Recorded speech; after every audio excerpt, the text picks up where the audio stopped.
Okay, so today we have a pretty big and hot topic to talk about. This is gonna be like less edited, and it's gonna be mostly a discussion-based video because I just got home actually, and I just saw the trailer for Season 2 of Fatal Fury.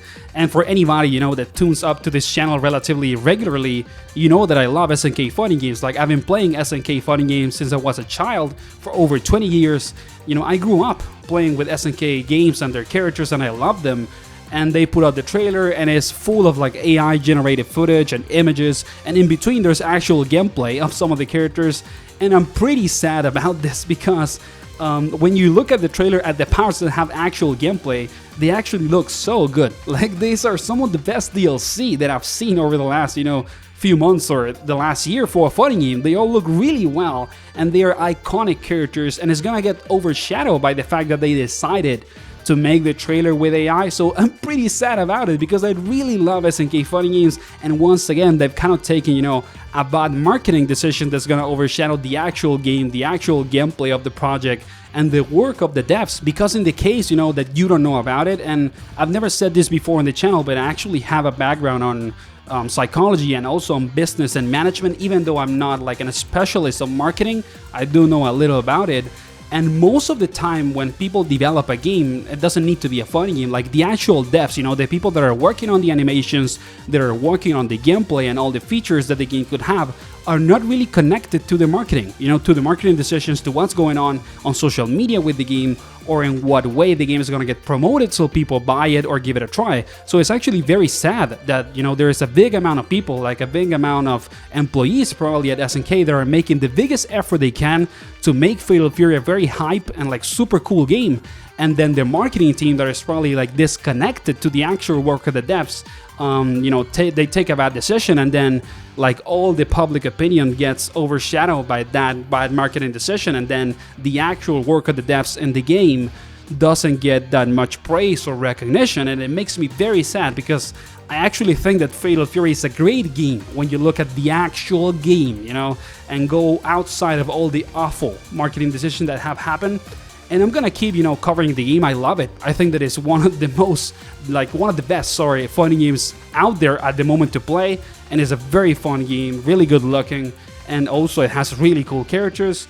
But sadly, they have taken another like bad marketing decisions. And then I also want to take, this opportunity to talk about other games, because I feel like there is an active problem with marketing in the fighting game space that is not only connected to SNK, especially, to other companies and other games that have also taken very bad decisions with how they are promoting their games. For example, Capcom and all the thing that happened with Capcom Cup, that they are trying to make it pay-per-view, and they want to make you pay for watching Capcom Cup, which to me is absolutely like stupid, especially when you take into account that esports and a lot of tournaments are actually some of the biggest like marketing space and situations for fighting games to get more people into them. And when you see the actual visibility of an event like Capcom Cup, like there is hundreds and hundreds of thousands of people watching Capcom Cup all over the world to actually see either if they want to go back to Street Fighter 6, for example, because maybe they haven't played the game in a while, or it's actually a reason for them to buy the game after they see the competitive scene.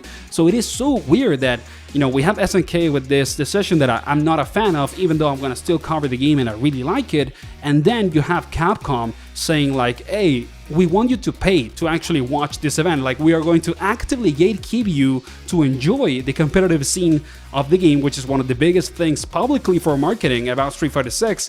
And if you maybe thought that you would watch a tournament to get excited for the game, or take the decision of actually buying DLC or buying the game overall, you actually have to pay to watch the event and then pay more money to buy the game or the DLC that you don't have, which is, it just sounds stupid when you say it out loud.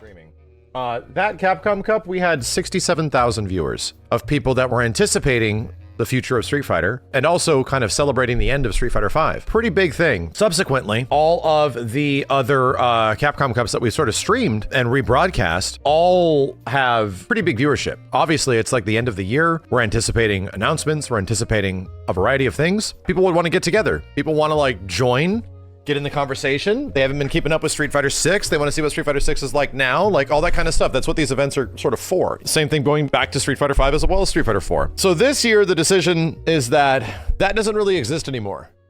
So I'm really impressed by how, multiple companies at the same time are taking different bad decisions in like different sides of the marketing and kind of like actively hindering the like potential success that their games could have.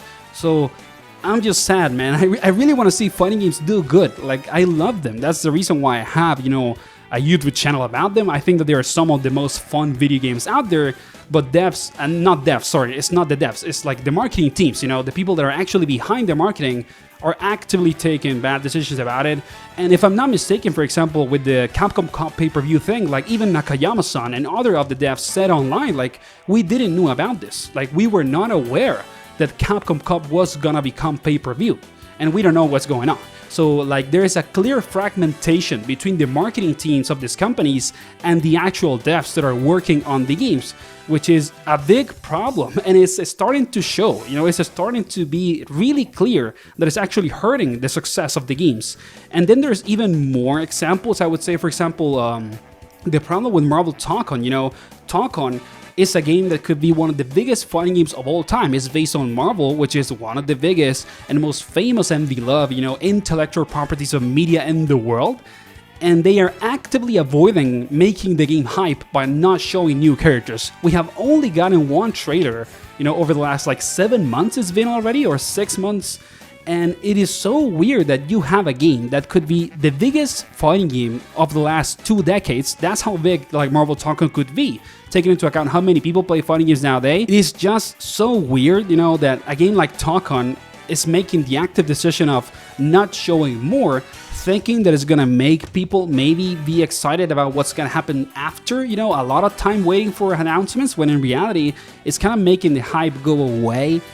So you see it right there. Like, for example, there's 3 different companies with 3 different projects actively making, bad decisions, marketing-wise at least, with their games. Like, you have SNK with this new AI trailer, and it's very weird. Like, everybody hates AI, at least when it's used in this way, especially when you could very, clearly give like actual artists work opportunities to make the trailer instead of using AI. Then you have Capcom actively gatekeeping the Street Fighter community for them to enjoy the like pro scene and maybe actually put money on their game because the pro scene gets them hype and more motivated about supporting the game. And then you have arcsys and Sony thinking, we're just gonna, show this game and then not have any new trailer for a long time because the IP, and the game is enough. Like, people are gonna buy it anyway, even if we don't show anything for a long time. Now, we are probably gonna get a Tokon trailer in February because there's gonna be a state of play. Like, almost every single February, there is a state of play, and we have gotten Marvel Tokon announcements almost every single state of play since the game was announced, even if they were not character reveals. So it's gonna happen eventually, yes, but why did it take so long, right? So it is just very, very surprising. Surprising is not really the word. It's like just, it gives you a bad taste, on your mouth, how there is such a big fragmentation between the actual devs and their marketing team, and how, they are hurting their games. Their games could be much bigger. They could be much more successful. Even a game like Street Fighter that is so big, I'm pretty sure they could be even bigger over time, and Fatal Fury could be so much big. Tokon could be a much more expected, quote-unquote game with people much more hype if they actually show more characters and things like that. So I'm just surprised, about everything, and I really wanted to talk about it. And, let me know in the comments what you think of this. What is your opinion about what's going on? And I really don't want to say anything bad about the games themselves, because that's, to me, is also the problem, that it's not the devs' fault, it's not the fault of the people that actually are behind making the games, and it's also not the fault of people that actually love to make fighting games or love their projects. It's something that is completely disconnected with them, which makes it even sadder or even worse, in my opinion. So yeah, see you on the next one, guys. Let me know in the comments what you think. If you can like and subscribe to support the channel, I would appreciate it. And yeah, have a nice day. Take care.